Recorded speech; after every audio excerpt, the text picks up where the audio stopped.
Hey, what's up, y'all? Eli here. I just wanted to let you know that my dog is sitting here with me, and so you're going to hear him chewing on a bone. Anyway, here to talk about competitive offers because it's kind of crazy still out there. And one of the things that you're going to find your buyers and even you, if you're not careful, fall into this fatalist mentality. Like you can't affect the outcome. Fatalist mentality, and you can't affect the outcome. That is not true.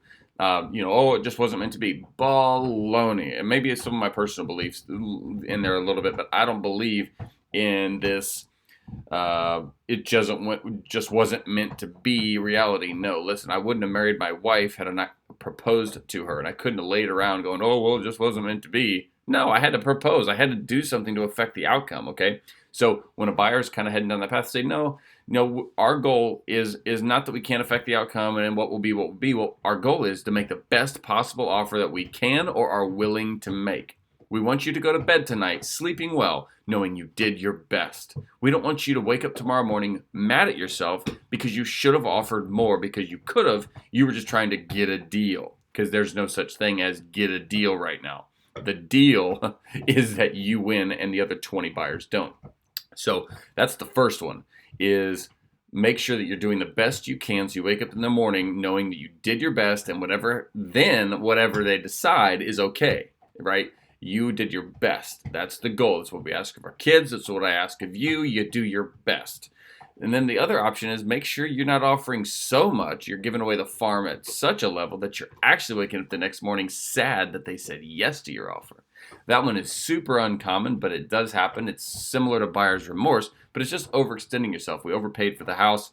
We didn't like it at a level 10, but we offered at a level 10, those sorts of things.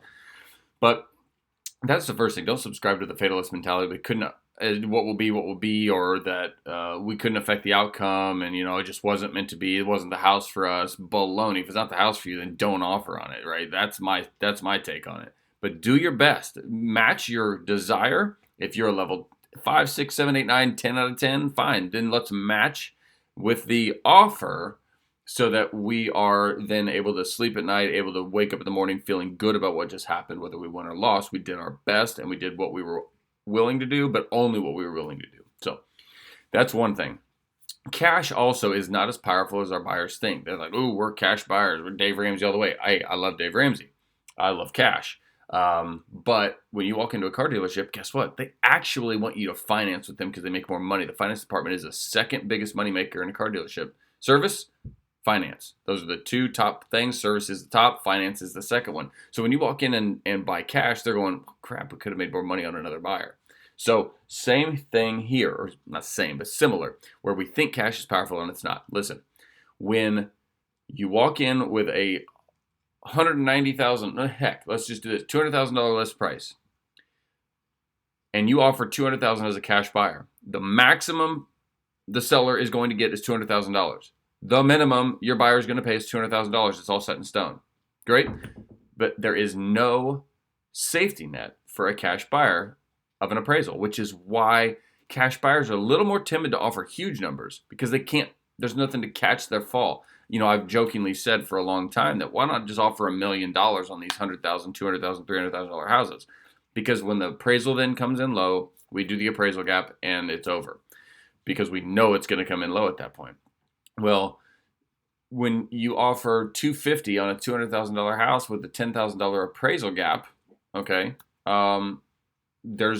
we don't know where we're going to pay. So the seller is going to be willing to risk the $200,000 cash offer goes, well, that's our limit. We're maxed out at 200. Whereas when they got a 250, they're going, it might work, right? There's a chance that we could get more than 200, even though we listed it at 200 because we think is what it's worth. But I'm going to talk about that in a second, where list prices are arbitrary, or nearly arbitrary. But when I've got this offer at 250 with a $10,000 appraisal gap, it can go way low and still tie a cash offer at 200. So watch this. Cash offer at 200. Done. Deal. Great. Why is that not so strong? Well, because you've got somebody offering, let's say 250. I don't care. It could be 210. Could be 220. But your cash offer's at 200. That's the number. So we got a loan offer that beats us at 215, 220, 210, doesn't matter to me, with a $10,000 appraisal gap. Let's just use those numbers. How low does that appraisal have to come in before it was a bad decision to take that lender's offer. Give you a second to calculate. Our offer was $200,000. We lost to an offer that was $210 with a $10,000 appraisal gap. How low? You ready? $190,000. Why? Because when the appraisal comes back at $190 and we've got a $10,000 appraisal gap, that means they're going to add 10 to the $190. That makes $200. They're now tied with your cash offer. What are the chances that, honestly, what are the chances somebody's going to list a house in this market at $200,000 and it's going to appraise all the way down at $190? Does it happen? Absolutely, when people are stupid. But, not often. It does. It's happened to me. It's happened to you if you listed houses, if you've bought houses, like it has happened. It does not happen very often. So that house has to not only not appraise for 210 or 205 or 200, in which case there's still all of those numbers, add the $10,000 to it, and they're getting 210. 195 appraisal, it's now 205. They still whip your buyer. 190, it's now 200. We're tied. Who gives a crap? It's not until it goes down to 189 where it's a $1,000 mistake. Do we care at that point? Probably not. The risk versus reward. The reward is so much higher for them to take a loan that's got an appraisal gap than it is to take a cash offer that is lower. And unless it's really close, right? But you just got to do that math. Like, let's assume some things and help our clients understand why their cash isn't so strong. But it is a negative thing. They don't have a safety net. So I get it. I'm not going to go bonkers on a house unless I'm absolutely have to or really, really, really, really, really want it, which is our first conversation where we're pairing up our desire and our offer. But that's why cash doesn't hold the weight that it once did. I turned down a bevy of cash offers on a house. I had a house that was 190 list. We knew it would appraise for 190 to 195. And then we got a bunch of offers everywhere between 190 and 220.